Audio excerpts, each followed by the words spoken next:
Hey, what's up guys? Thanks for tuning into isbjjTV. My name is Clark, and in today's video we're going to talk about the preparation list for the day before and the day of your competition. So here we go.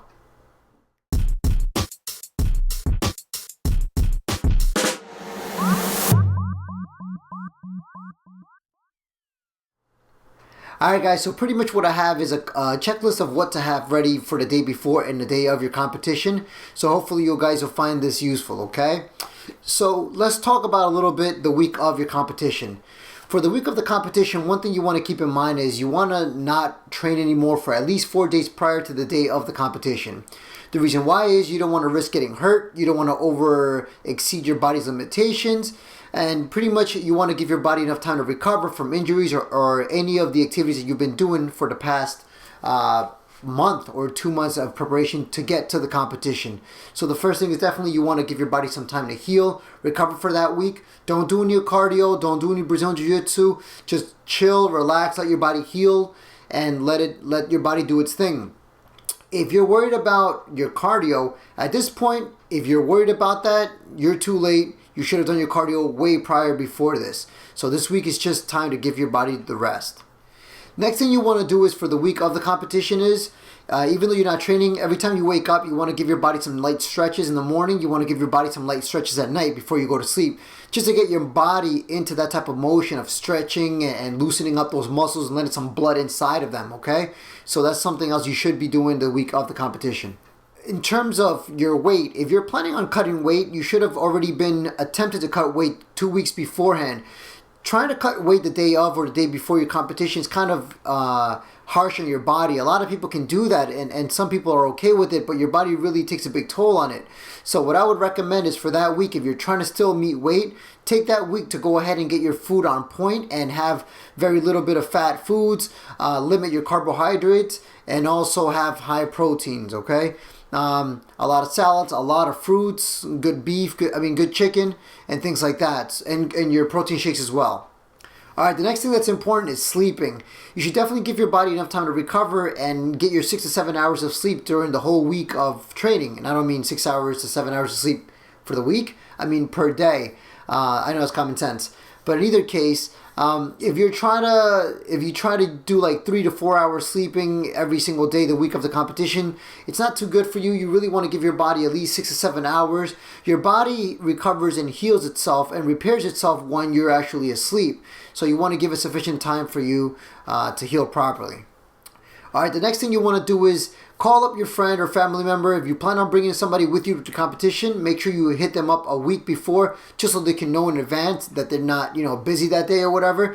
And also make sure that whoever you decide to take with you, make sure they're not a sourpuss, or they're not somebody who always has like a cranky face, or is somebody who loves drama, because that's the last thing that you want on the day of your competition. So those are the things that I think you should really do for the week of the competition. Now we're going to go ahead and talk about what to do the day before your competition. Alright, so one thing you want to do the day before your competition is grab your gi, make sure it's washed, make sure it's folded, and make sure it's wrapped and ready to go. Don't forget your belt. Put your belt along with it inside your bag. If you're planning on doing no gi, make sure you have your shirt and your shorts with you as well. Now, some people like to go ahead and bring some foods with them to the competition. I think that's actually a great idea. So if you are planning on bringing any type of meals, make sure you go ahead and put it in a Tupperware, put it in the fridge the night before. If you're planning on bringing fruits with you, like strawberries, something like that, make sure you wash them up the night before. Make sure you cut them up, or your grapes or whatever it is that you're bringing. Make sure you clean them up, chop them up, put them in a Tupperware, put them in the fridge so you can have it ready for you the next day. You're trying to limit the amount of things that you have to take care of the day of your competition, so you can avoid yourself being stressed and not focused on your match. Next, this doesn't really pertain to people who don't have a navigation system. If you don't have one, the night before, make sure you look up the address. Go to either Google Maps or go to MapQuest. Find the address of the venue that you're going to hit up or that you're going to compete in, and make sure you either print out the directions or at least take a screenshot of it on your phone or whatever it is that you're planning on doing. But make sure you have something with you to tell you where to go and how to get there. Next, you don't want to have something that's high in fat the night before your competition, or something that will upset your stomach. For me, for example, I'm the type of person that even though I don't eat pizza that often, I love the taste of pizza. I think it's great. So the only thing with me is whenever I'm about to fly somewhere, and if I have some pizza the night before, I wake up the next day really nauseous, like really bad. For some strange reason, I can limit the amount of slices of pizza that I have, but I still wake up nauseous. So if you know something's gonna upset your stomach, try to avoid those things. So the night before, maybe have some fruit, something light, maybe a protein shake with your fruits, just so you can have your stomach nice and calm for the day after. Last and not least, make sure you have your 7 or 8 hours of sleep time. Make sure your body recovers. Make sure you get your last stretch in the night before your competition. So stretch your body, get your 7 to 8 hours of sleep, and you'll be good for the next day. All right, so now we're going to talk about what to do the day of the competition.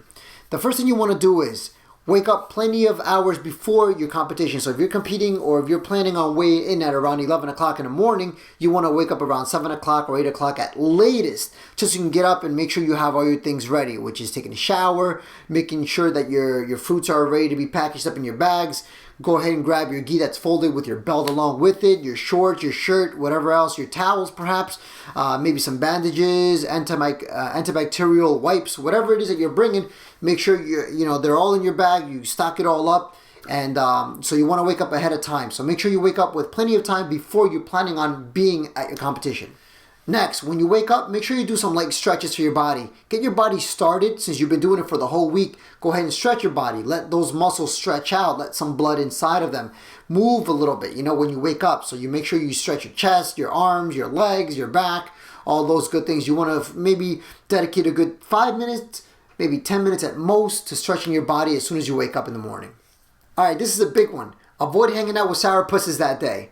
What that means is, if you're planning on bringing somebody with you to the competition, you should let them know or warn them that you're probably not going to either A, be talking too much, B, you're going to be talking too much, C, you're not going to want to be in the mood to do whatever they want to do.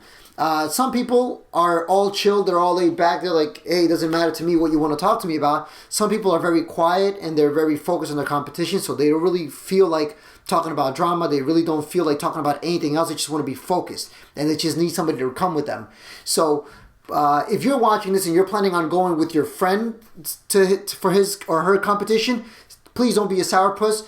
Be there as a support, and whatever your partner's trying to do, if they want to talk about jiu-jitsu, talk about jiu-jitsu. If they don't want to talk about it, don't talk about it. Just be quiet, just stay chilled, and go for the ride. Last but not least, the last one was supposed to be last but not least, but this is really last and not least. Congratulations and good luck on your competition. Keep a positive mindset. Good luck to everybody who is going to go out there and compete, whether it's the New York Open, Boston, the Worlds, the Pans, Abu Dhabi Trials, whatever it is that you're competing. Keep a positive mindset. Good luck to you, and give it your best. Remember, don't focus on anything else that you won't be able to change. Focus on what you can do at that very moment and second. And if you focus on what you can do that moment, you'll come out succeeding. Alright guys, so that's pretty much our video for today. Like I mentioned before, this is going to be a short clip. It's pretty much a checklist. And all this list that I came up with, I'm just going to go ahead and put it down there in the comment section so you guys can either print it out or copy and paste it to an email and email to yourself or whatever it is that you guys want to do.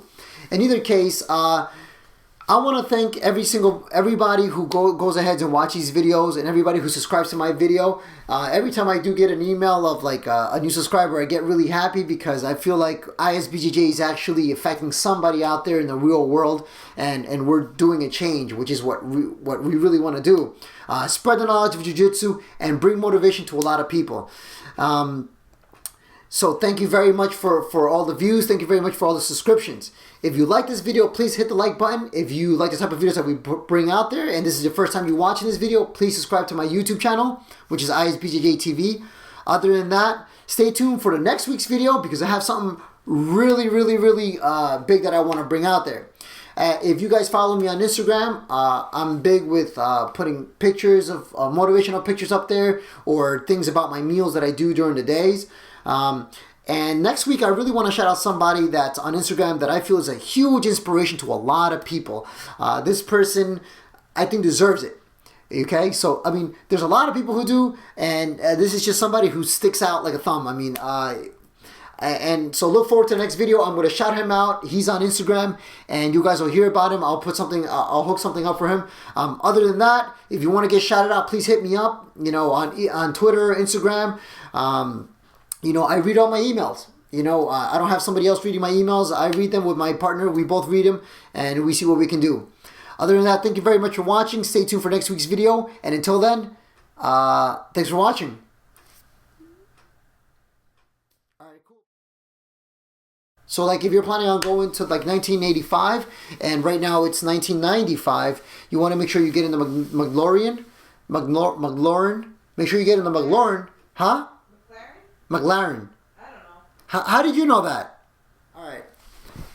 Yeah, so if you're like in 1995 and you want to travel back to 1983, you want to make sure you get in your McLaurin and what'd I say? McLaurin. So what is it, McLaren? I don't know. The McLaren. I don't know. The McLaurin. I think it's McLaren. McLaren?